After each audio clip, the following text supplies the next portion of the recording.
自宅から片道5時間以上もかかる秘境のお宿。ここで味わうお料理と大自然があまりにも素晴らしく、1年間で季節を変えて3回伺いました。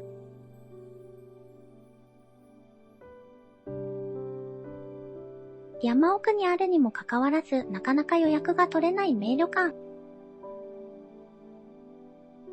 なお、宮間荘と言います。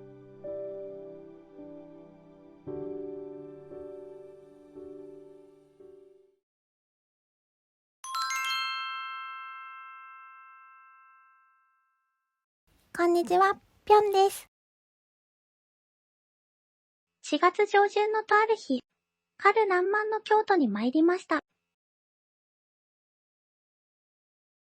京都駅から峠道を車で走ること1時間半。山の中にひっそりと佇む料理旅館、宮間荘さんに到着しました。摘み草料理という独自のジャンルを標榜し、1895年の創業以来130年近く人々から愛されている有名な美食のお宿です。私も長年訪問を夢見ていました。客数は1日わずか3組。今回宿泊するお部屋は一番こじんまりとした3床です。料金はこの動画の最後に発表いたしますので、お部屋やお料理、サービスなどの内容からいくらか予想しながらご覧くださいませ。チェックインは15時30分。それより早くは入れませんので、時間ちょうどを目指してくると良いです。3床は本間が6畳のシンプルなお部屋。つつましく質素なものの中に奥深さや豊かさなどの趣がある、まさにわびさびの美学を持った世界観です。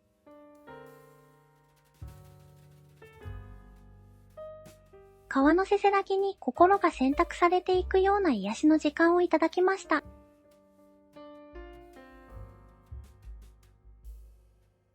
月見台に出て日向でポカポカ温まりながら、ぼーっと何もせずに過ごす。本当に贅沢だと思います。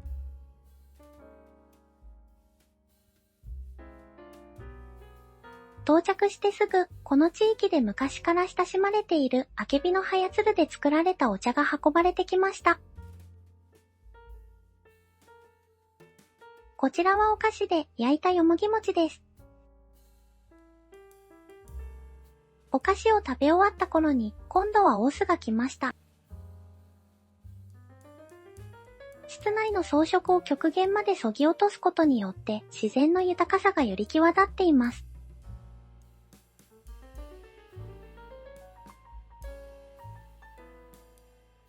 窓際にはこじんまりとした書斎スペース。お部屋中に床暖房が完備されていて心地よく過ごせます。トイレは TOTO のネオレスト。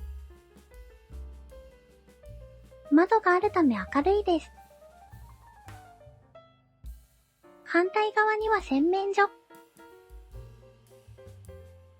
整然とした引き出しの中にアメニティなどが入っています。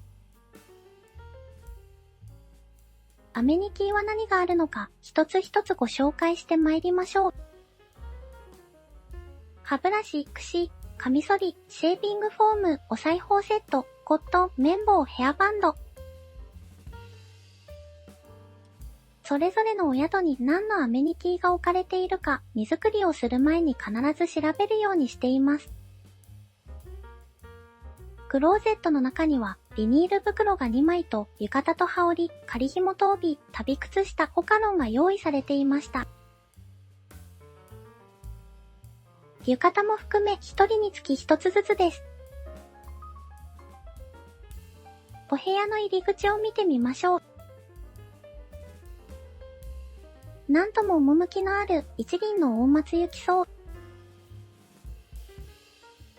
扉の中に金庫と冷蔵庫が収納されています。冷蔵庫内のドリンクは有料。ガラス瓶に入っているのは目の前の綺麗な川の湧き水です。建築はすき家造りの巨匠中村外地氏の手によるもの。木、土、紙。昔から日本人が暮らしてきた自然素材の建物は柔らかい風合いで居心地が良いです。17時頃、自家製の拳という植物のお酒が運ばれてきました。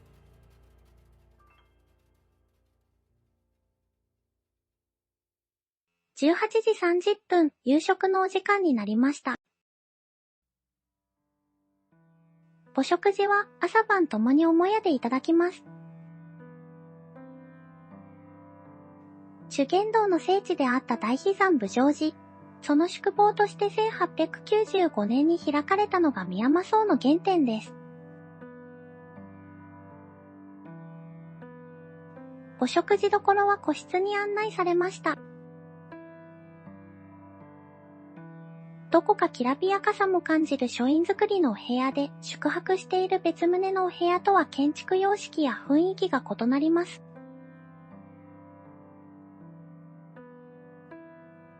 約130年の歴史を紡ぐ中、現在では4代目の当主が先代から受け継いだ独自の懐石、摘草料理を提供されています。前菜にカゴが運ばれてきました。季節の草花や山菜、お野菜やキノコ、川のお魚やジビエなど、ご主人が毎朝近くの山に入り摘み取ってきた食材が洗練されたお料理に仕立てられています。タンポポ、セリ、野人参、カラスのエンドウ、よもぎ、オランダからし、フキのおめじれがけ、わらびの葉わさび巻き、揚げとち餅、鯉の卵寄せ、卵黄の味噌漬け、川エビ、いさざとつくし、味噌をつけたタラの芽、すだちのシートで巻かれたこごみなど、たくさんの山の恵みを堪能しました。前菜は栗の木から手作りされたお箸でいただきます。続いては白味噌仕立てのお椀です。ワン種はオランダガラシを練り込んだ生地の中にイワナのすり身を包んだワンタンのようなもの。同じお膳にお刺身も乗ってきました。お魚の種類は鯉です。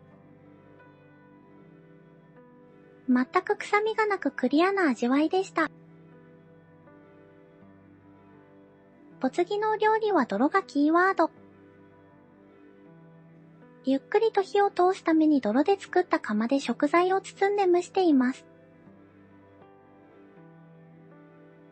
中身は伸びる、タラの芽、こし油とイノシシの油。なんと驚くことにソースにまで泥が使われています。お次のお料理は水葉がアクセントになっています。酸っぱい葉と書いて水葉と読み、梅干しのような酸味がありました。白アスパラと生地を水葉のジャムと白アスパラのソースに絡めていただきます。山椒の串に刺さって運ばれてきたのはイノシシです。僕はタケノコのペーストと水豆にタケノコのチップス。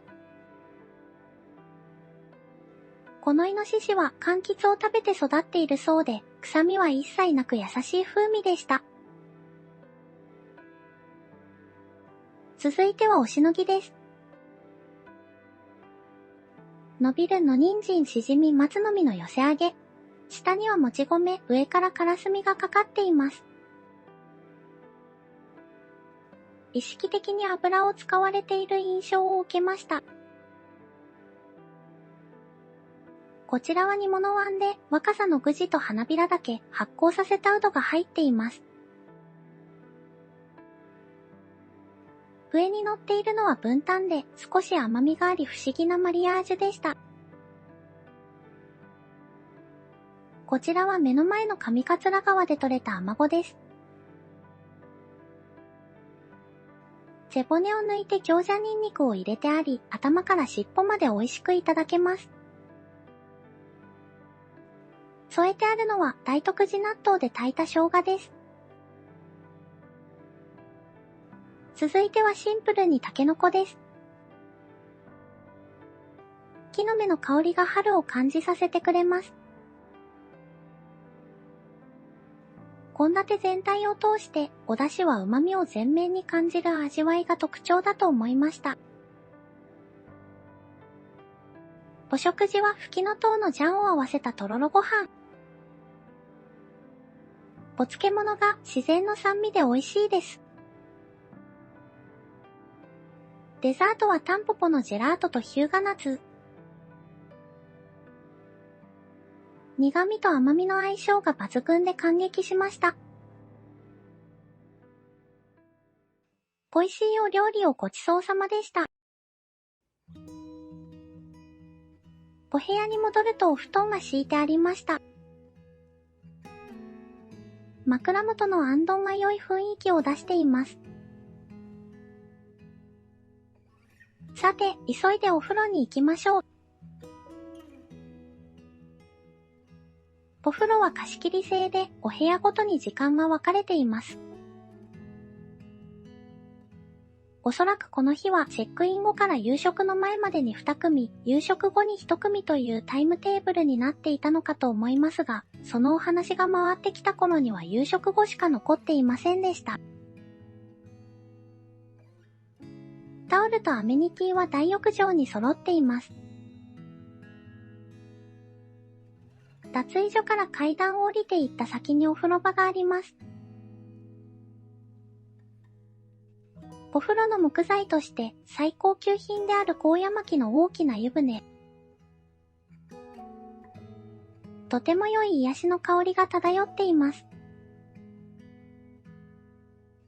シャワーは2本でシャンプー、コンディショナー、ボディーソープもありました。先ほどは気づかなかったのですがお布団に入ってみてびっくり。豆炭で温められていました。細やかなお心遣いが嬉しいです。おやすみなさい。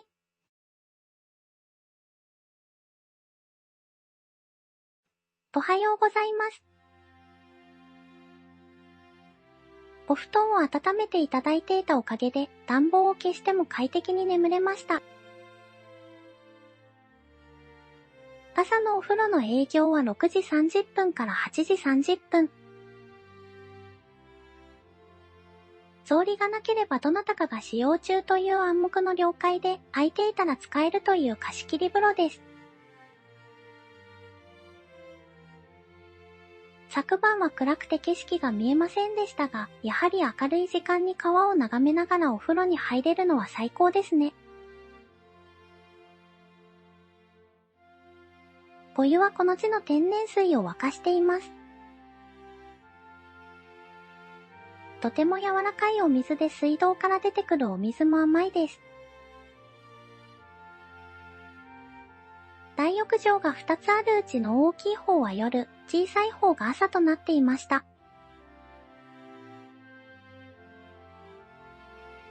基礎化粧品はどちらも同じものが置かれています。宿泊しているお部屋と大浴場は別の建物です。お宿の奥に1154年創建の大悲山武成寺があります。当面の間、一般参拝は中止されているそうで、中には入れませんでした。8時30分、朝ごはんのお時間です。昨晩と同じお部屋に案内されました。素朴な日本家屋でどこか懐かしい、ほっとする雰囲気です。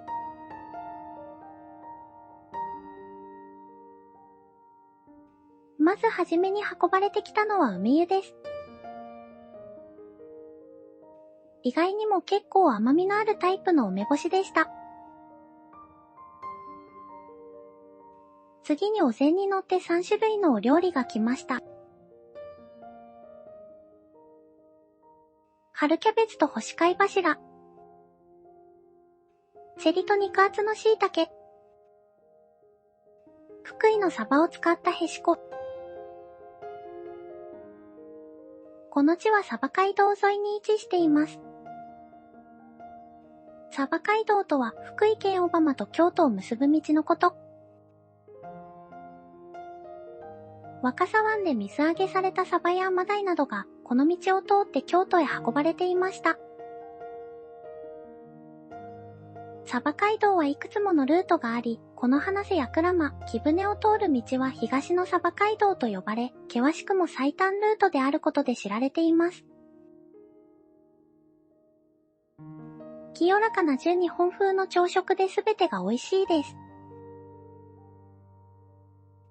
おかずが運ばれてきました。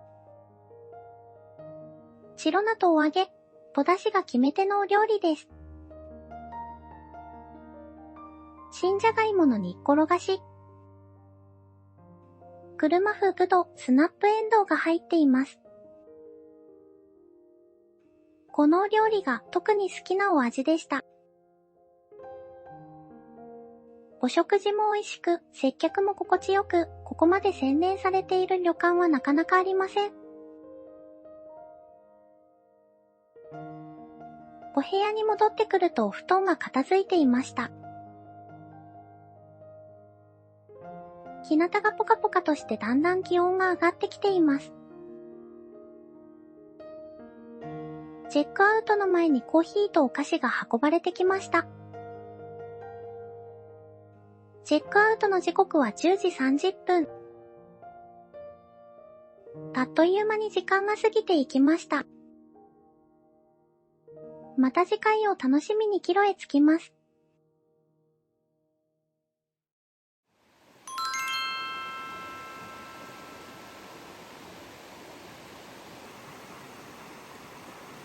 8月上旬、緑の季節。夏真っ盛りの宮間荘山に参りました。真夏といっても東京都心や京都の市街地よりも毎日だいたい7度ほど気温が低く過ごしやすい気候です。前回春に訪れた時にあまりにも良すぎて、その場で今回の予約をお願いしていました。今回宿泊するのは尺投げのお部屋です。廊下の突き当たり一番角にあるお部屋です。すき家作りの8畳一間。無駄なものは一切なく、素朴でシンプルですが品格があります。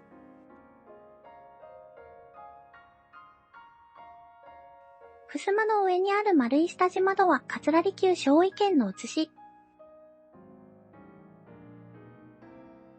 下地の組み合わせを微妙に互いる凝った作りで四季の窓と呼ばれます。それにしても外の景色の美しいこと。前回春に訪れた時よりもさらに好きになりました。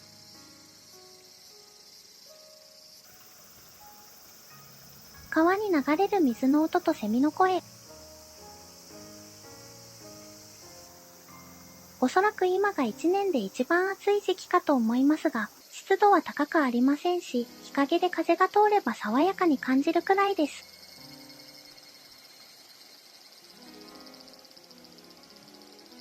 大自然に囲まれていて本当に良いところで、探していた日本の夏がここにありました。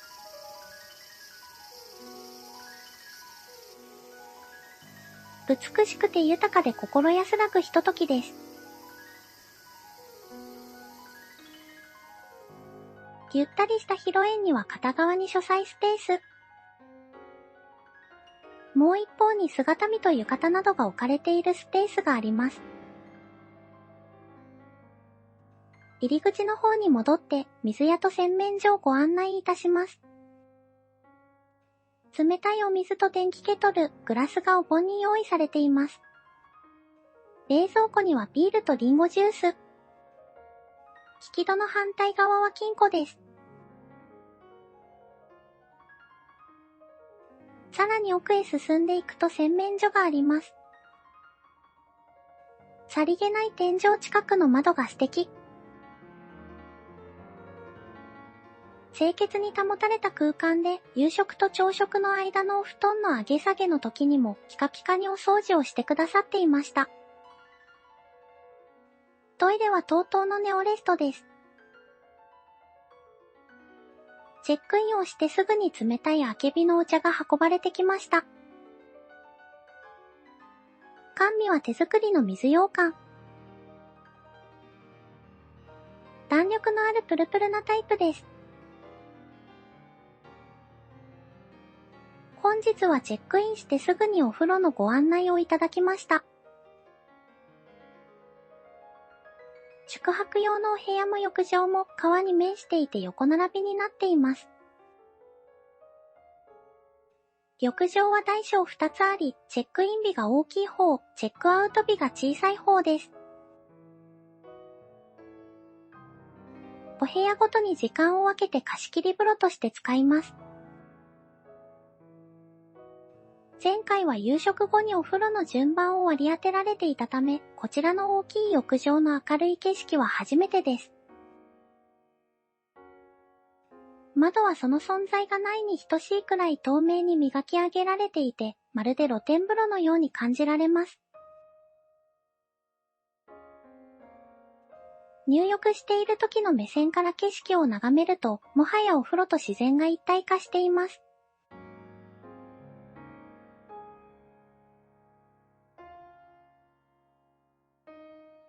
たらい場も広めの作りで、シャワーは2つ、それ以外に蛇口が3つあります。お風呂から上がってさっぱり、まだ16時台です。普段仕事をしているとこんな時間にお風呂に入れることなんてありませんので、一日のやることが早めに終わっていると贅沢に感じます。お部屋に戻って、月見台でお風呂上がりのお楽しみを。幸せすぎて天国です。ビールを飲むのにこれ以上素晴らしいタイミングと場所があるでしょうか。17時30分頃、自家製のすもものお酒が運ばれてきました。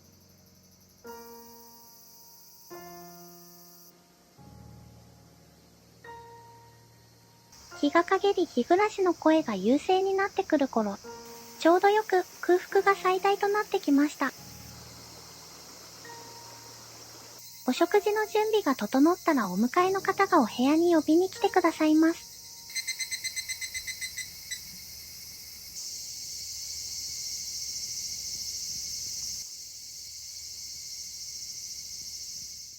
食前酒として日本酒が1合サービスで供されました。銘柄は丹後の八坂鶴、程よい甘みと酸味があり豊かな味わいです。先付けはお盆にちなんだものです。地域によって瀬垣という風習があり、仏壇にご先祖様へのお供えとは別に牡蠣のためにもお供えを用意します。牡蠣とは生前に強欲で嫉妬深かった人間の亡霊で、成仏できずにさまよい死してもなお満たされることのない空腹と喉の渇きに苦しんでいます。お盆になると各家庭でご先祖様をお迎えするため、少量棚にたくさんの食べ物が準備され、家族が個人の帰りを待ちわびていますが、牡蠣はそれを羨ましく思い、ご先祖様がこの世に戻ってくることを邪魔するので、背牡蠣をすることはご先祖様が無事に帰ってこられるようにする目的があります。牡蠣は口から炎を吹いており、食べ物を食べようとすると燃えてしまうことから、お米を水の中に入れてお供えします。先付けもその風習に倣ったスタイルになっていて、トマトウォーターの中にギワナ、ドライトマト、甘酒が入っています。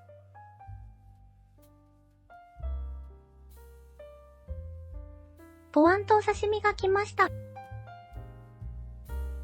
ポワンはきゅうりのすり流しでごま豆腐が入っています。そこにミントのゼリーを添え、レモンを絞ってあるため清涼感を感じます。お刺身は鮭科の淡水魚であるアマゴです。繊細な味わいで程よく脂が乗っています。この黄色いお花はミョウガのお花で、こちらも食べられます。続いては、鮎の背ごしです。背ごしとは、骨の柔らかい若鮎を2ミリほどの輪切りにする、通好みのお刺身と言えます。お次は8寸です。9種類のお料理が盛られています。ガラスの器の中には、水拭きのすり流し、タニシの山椒に、土壌の南蛮漬け、川エビの当座に、小芋のみたらし風、右側は食用のほおずき。ほおずきはプチトマトのような見た目ですが、マンゴーやライチのようなフルーティーさがあります。その奥はささげ、地鶏の卵黄、枝豆です。まさに山の恵みですね。お次は夏らしいトウモロコシのお料理です。冬に採れたイノシシで作られた自家製のベーコン。カシューナッツとマカダミアナッツが削ってかけられています。ボシノギはうなぎのお寿司で、かつらむきしたごぼうを揚げたものに包まれています。添えてあるのは白百合の雷干しです。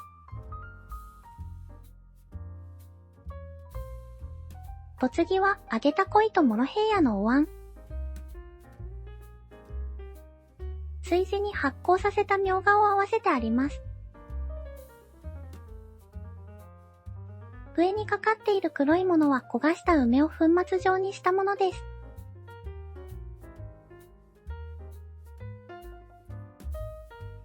香ばしい香りとともに鮎の塩焼きが来ました。目の前の上桂川で採れたものです。夏は鮎を食べられるのではないかと期待していました。しっかりと一人三尾もあり嬉しいです。時期的にももうだいぶ大きくなっていますが、ペロリと食べられました。煮物は夏鴨と鴨ナス。夏鴨は油が少なくさっぱりしているところが魅力で、鴨ナスは油でカリカリに揚げてあります。お食事は鮎ご飯です。献立に緩急があり、最後のご飯は優しい素朴なもので締めになります。お漬物まで抜かりなく、本当に一つ一つが美味しいです。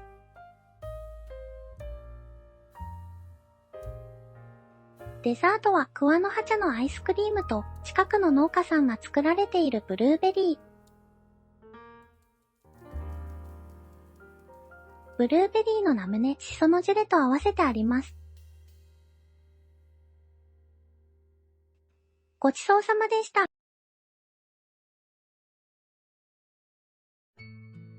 大自然に囲まれた山奥の立地を生かして、この地域の食材や文化を大切にしながら、お料理自体は田舎用にならず洗練されているところが唯一無二です。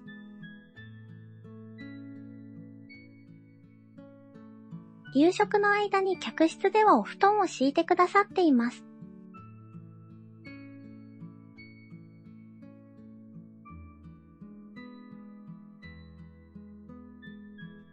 夜はエアコンを消しても涼しいくらいです。おやすみなさい。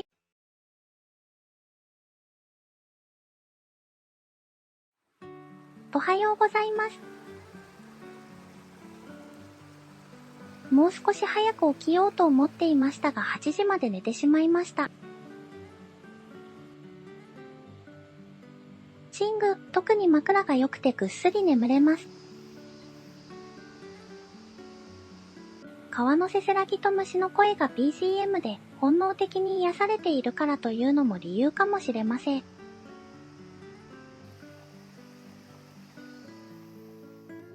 さて、母屋へ移動し朝食をいただきます。まずはじめに内臓の温まる梅湯。次にお料理が3皿乗ったお膳が運ばれてきます。僕の器からレンコンのおまんじゅう。白ずいきと白瓜の甘酢漬け。脂の乗ったサバのへしこと大根おろし。次々と出来たてのお料理が届きます。熱々のお味噌汁と土鍋で炊かれた白いご飯。棒皿でおかずが2品来ました。白菜ときくらげ、ナスの煮物。小芋、赤と青の万願寺唐辛子、お揚げ、インゲン、きゅうりの味噌炒め。お漬物も絶品です。ごちそうさまでした。朝食を終えるとチェックアウトまであと1時間。チェックアウトの30分前になるとお菓子とコーヒーがお部屋に運ばれてきました。次回は冬に予約を取らせていただけましたのでまた楽しみです。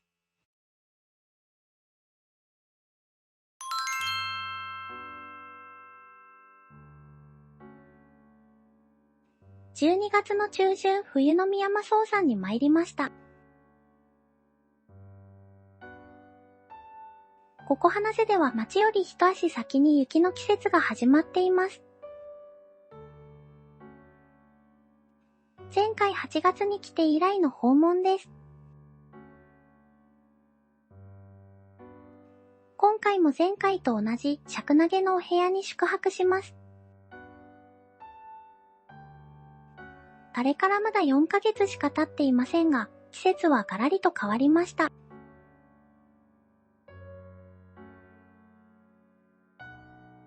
セミの鳴き声を聞きながら夕涼みをした月見台も、本日は純白の雪化粧をしています。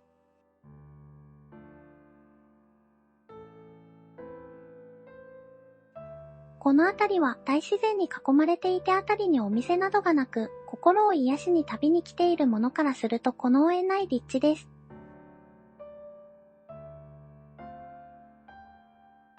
するべきことが何もないという贅沢を味わえます。素朴でありながらもセンスの光る空間です。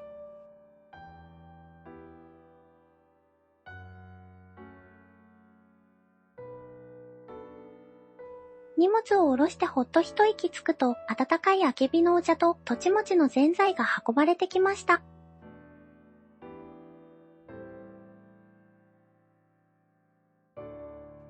お付きのお菓子から美食の宿での楽しみがすでに始まっています。原則チェックインの15時30分から夕食の18時30分までの間に3組でお風呂の時間を割り振って使っていくルールのようです。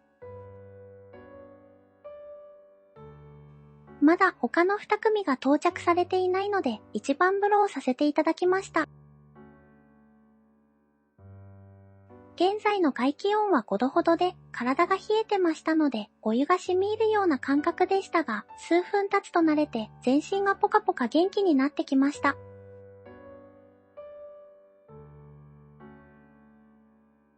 お部屋に戻ってきて天然の湧き水をいただき喉が潤されました。予報によると今夜から明日にかけて雪がさらに強くなるようです。17時45分頃になると生姜湯が運ばれてきました。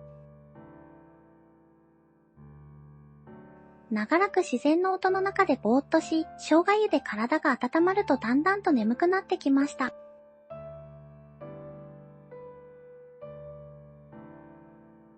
心からリラックスできている証拠だと思います。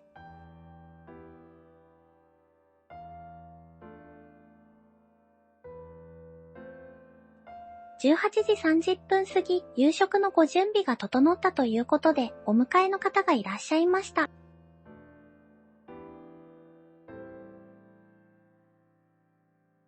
まずはじめに食前酒として日本酒が供されます。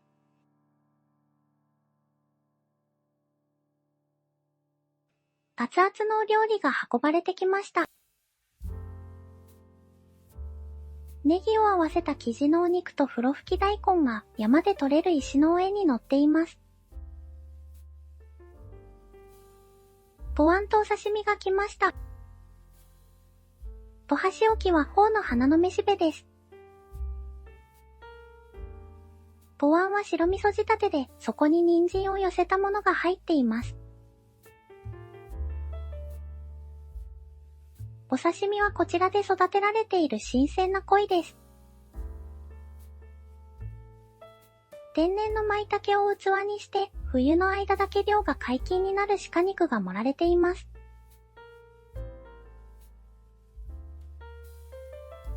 上にかかっているのはココハナセの土とリンゴを合わせたグラニテです。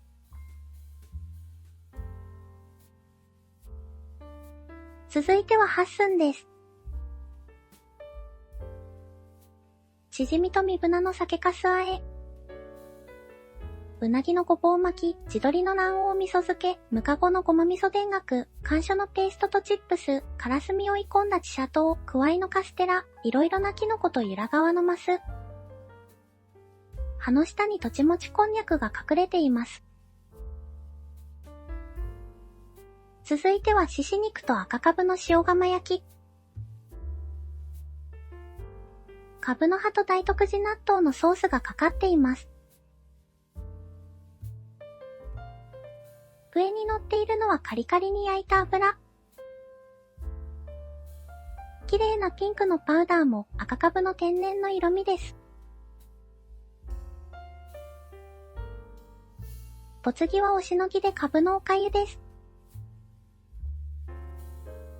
シンプルに銀杏とわさびが乗っています。気に優しい一品です。煮物椀は若さの具地と菊芋、お出汁は菊菜のすり流しです。若さの国は日本の古代から平安にかけて未決国として朝廷に食物を献上していたことが分かっている3つの地域の一つです。具地は赤甘鯛の関西における呼称で若さから京都に献上されていた代表的な高級食材です。宮間荘さんはその若さと京を結ぶ街道沿いに位置しています。卵と松の実味噌を地元の笹で蒸し焼きにしたもの。良い香りに包まれています。この辺りは昔は笹の名産地で、かつて祇園祭のちまきにもよく使われていたそうです。卵は丸ごと食べられるようにおそらく頭だけ揚げてありました。続いては炊き合わせです。薄く切ったしし肉をさっとくぐらせ火を通してあります。凍らせることにより甘みを引き出した白菜とお芋。締めのお食事は貝柱とくわいのご飯です。宮間荘さんはお漬物も美味しいのです。デザートは一番下にあるのが焼きみかんで、松のアイスと松のジュレ、ジンのシャーベットが合わせてあり、上にはみかんのチップスに炭のパウダーをまぶしたものが乗っています。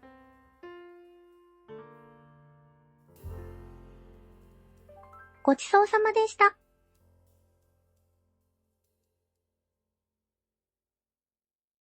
この凍てつくような寒さがあるからこそ春の芽生えがあるわけで、自然の厳しさは生きている喜びを教えてくれます。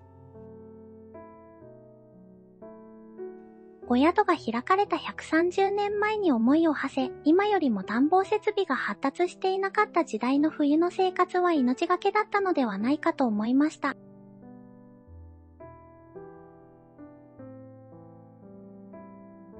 しかし、人々の生活はつゆ知らず、厳しくも美しく自然はただそこにあり、冬は静かで空気がより一層きれいです。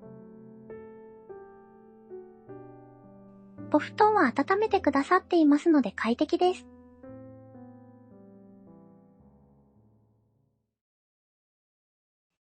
おはようございます。目を覚ますと、昨日から降り続いた雪で一面銀世界になっていました。ぐっすり10時間も眠れ、起きるともう8時です。朝食は8時30分からですので、急いでお風呂へ行きます。そういえば昨夜中井さんが6時からお風呂に入れるようにしておきますねとおっしゃっていました。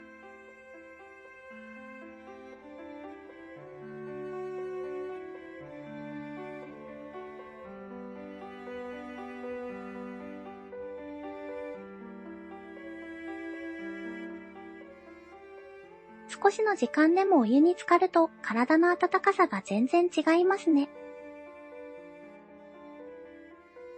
朝も夜と同じようにお食事の準備が整ってから中井さんが客室までお迎えに来てくださいます。誰も踏んでいない綺麗な雪を見れるのは雪が降り始める時期に来たものの特権です。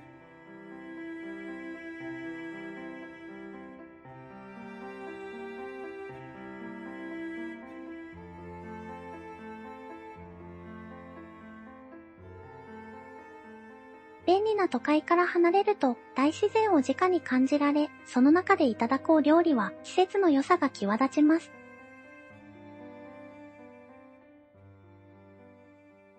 いつものように甘い梅湯から始まります。梅湯を飲み終わるとお膳が運ばれてきました。デビーモの唐揚げ、柚子の振られた白味噌田楽、ほうれん草と椎茸のごま和え、サバのへしこ。おそらく夕食と朝食ではお料理のテーマとされていることが異なり、夕食は独創性が遺憾なく発揮されていて、常に驚きがあり革新的。朝食はほっこりとした雰囲気で、より伝統的な和食です。高貴ななめこ豆腐のお味噌汁と、程よい炊き加減の白米。取って出来次第でおかずが来ます。人参を丸のまま蒸し焼きにして、干しエビのお出汁で炊いたお料理。人参がたちまちごちそうへと変わりました。若ごぼうと年寄りごぼう、お揚げの煮物。通常のごぼうは主に根の部分を食べるのに対し、若ごぼうは葉、茎、根、すべてが食べられます。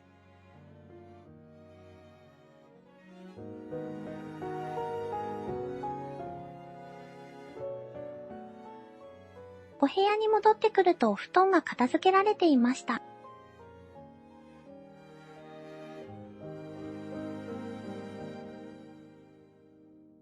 10時過ぎになるとお部屋にふ菓子とコーヒーが運ばれてきました。食べ終わったら身支度をしてチェックアウトの準備を始めようと思います。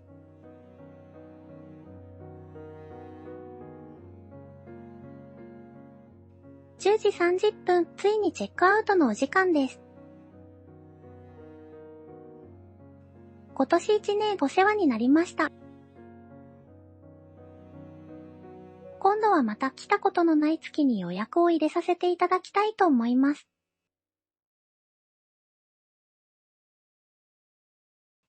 アクセスについてご案内いたします。宮間荘は京都の中心地から福井県方面へ車で約1時間半。人口わずか280人の花瀬という山村地帯に位置しています。東京から京都までは新幹線で2時間10分。大人1名の片道料金はのぞみのグリーン車で19,040円です。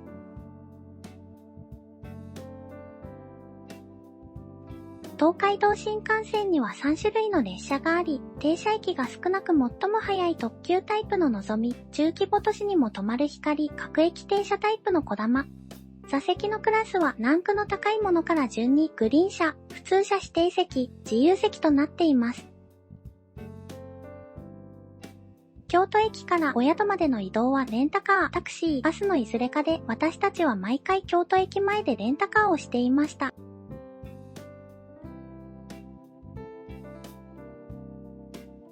冬季は雪が積もっているため、スタッドレスタイヤの装着が必須です。お宿最寄りのバス停は大飛山口。バスは本数が少なく、ちょうど良い時間に着く便はありません。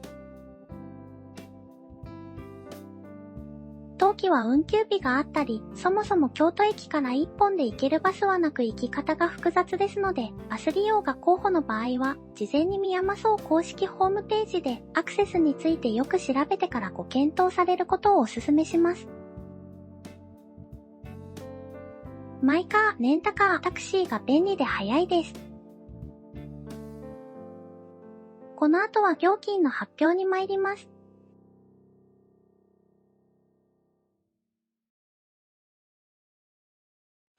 京都の奥座敷に佇む美食の名旅館、宮間荘。夕朝食2食付き、1泊2日の宿泊料金はおいくらでしょうか？正解は1名75,900円。2名で合計151,800円でした。ご予約の受付は原則お電話のみですが、ごく稀に直近の空室が一休 .com で出ることもあります。おかみさんもご主人もすごく丁寧で優しいご対応ですので、私のようにお電話が苦手な方でも心配いりません。料金は1室あたりではなく1名ずつカウントされ、お部屋の種類によらず一律です。ご参考までに私の伺った3回はすべて違う曜日でしたが、曜日や時期によって金額が変わることもありませんでした。詳しくはお宿にお電話でご確認ください。この動画を気に入っていただけましたら、ぜひ高評価やコメントをお願いいたします。もう少しで10万人を突破できそうですので、チャンネル登録や SNS での拡散、ご知人へのご紹介などで応援していただけましたら嬉しいです。それではまた次回の動画でお会いしましょう。最後までご覧いただきましてありがとうございました。